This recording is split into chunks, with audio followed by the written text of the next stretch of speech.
Отбасы мемлекеттің іргетасы. Отбасы адам баласының өсіп-өнер, қанат жайып түлеп ұшатын алтын ұясы.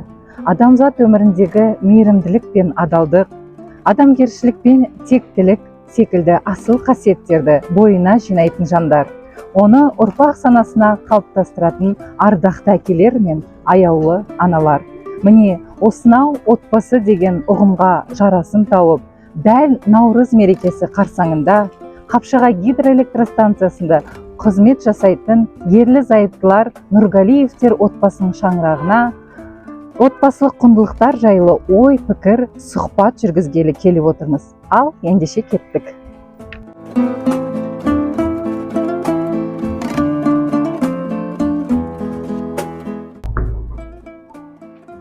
Сіздерге қалдарыңыз қалай? Наурыз мерекесі құтты болсын. Қалың балапан, сіздерге амансыздар ма? Қалдарыңыз қалай? Мереке құтты болсын. Наурыз мерекесі құтты болсын. Ақ мол болсын. Рахмет. Қалдарыңыз қалай? Мереке құтты болсын.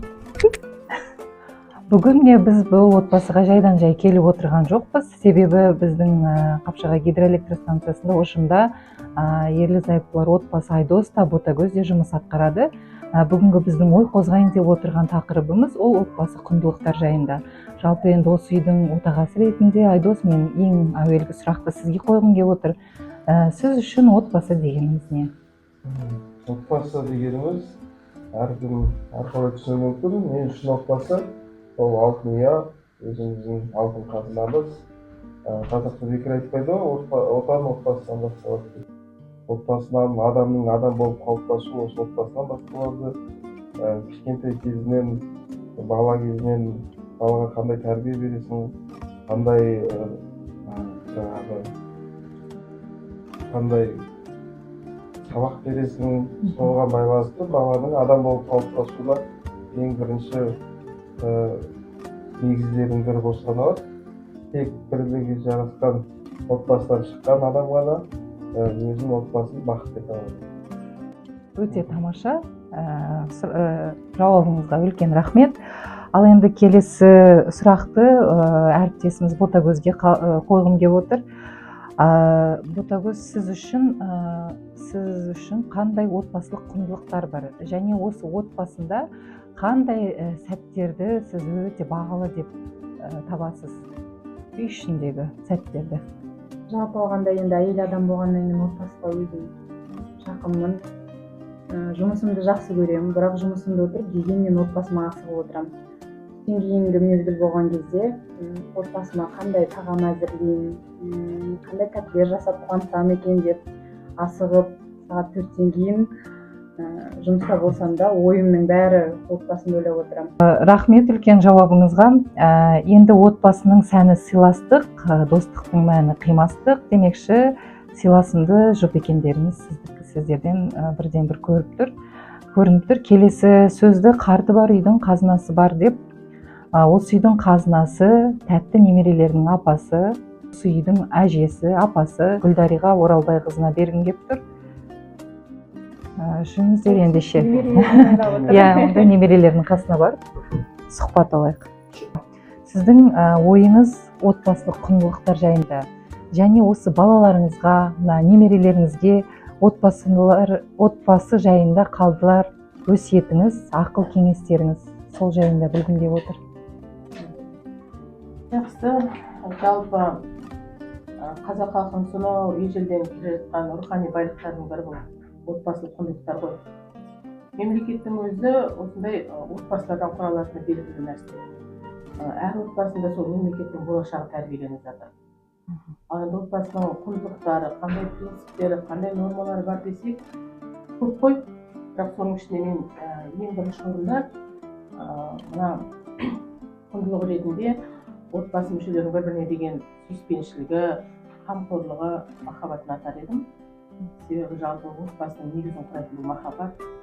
Отбасы мүшелері бір-біріне қамқорлық танытса, бір-бірін шынайы жақсы көрсе, ол отбасында ынтымақ бірлік мықты болады.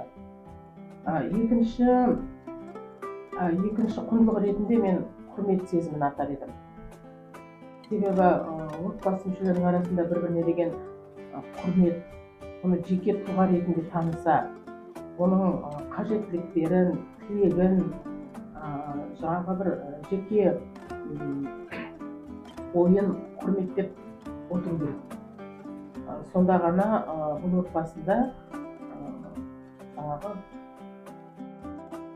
сүйіспеншілік те болады, махаббат та болады деген сияқты.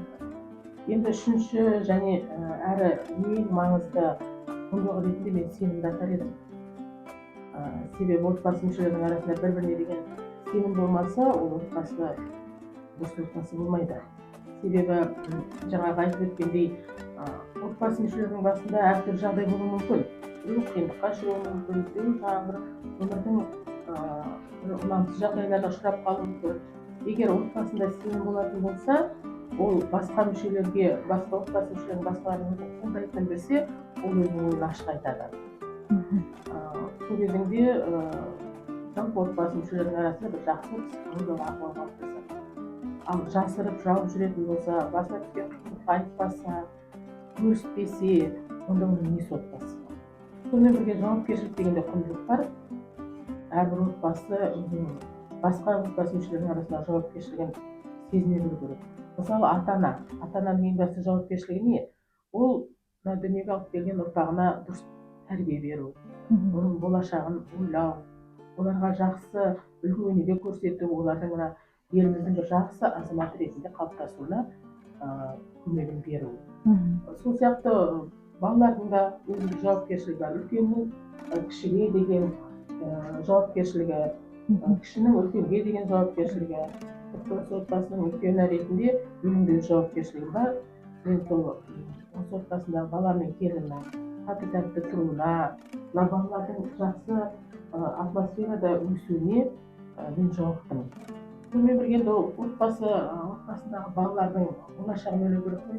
Олардың білімге деген құштарлығы, олардың дамуына әрбір ата-ана өзінің үлесін қосу керек. Қазір енді білімділердің заманы, білім арқылы ғана ата баласы көп нәрсеге қол жеткізе алады. Оны кішкентайынан түсіндіруіміз керек.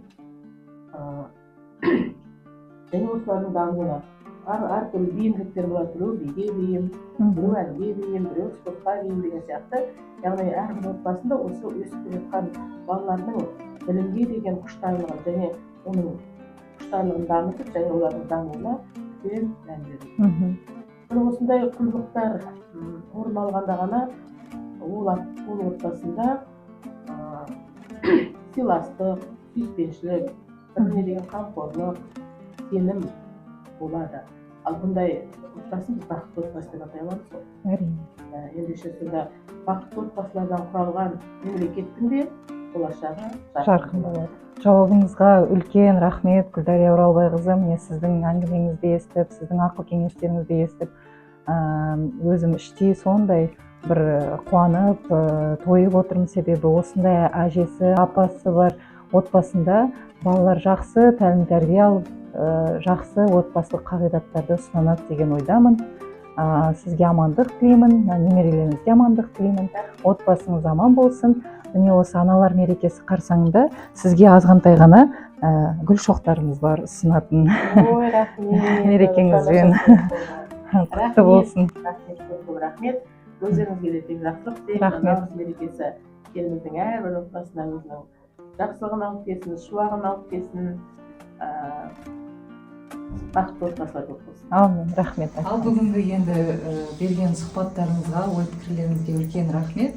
Тағы да отбасыларыңызға береке, бақыт тілеймін. Енді көріскенше күн жақсы, амандықта болайық, сау болыңыздар. Рахмет, сіздерге де рахмет. Уақыттарыңызды бөліп, осылай арнайы келіп, бізден сұхбат алып жатсыздар. Көптен көп рахмет. Мереке құтты болсын бәрімізге. Енді қос үйден құр шықпа деген, мен сіздерге аз ғана кәде сыйымыз. Қабыл алыңыздар, дастарханнан дәм татыңыздар. Қандай керемет. Рахмет. Жақсы.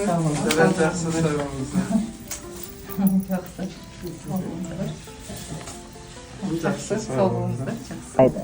Қорытындайық келе, отбасын қадірлеу, сыйлап, құрметтеу әр адамның парызы екендігіне көзім жетті. Соның бірден бір дәлелі Нұрғалиевтер отбасы. және біздің жеріміздегі әр отбасы ерекше әрі маңызды деген шешімге келдім. Отбасыларыңыз аман, шаңырақтарыңыз берік болсын.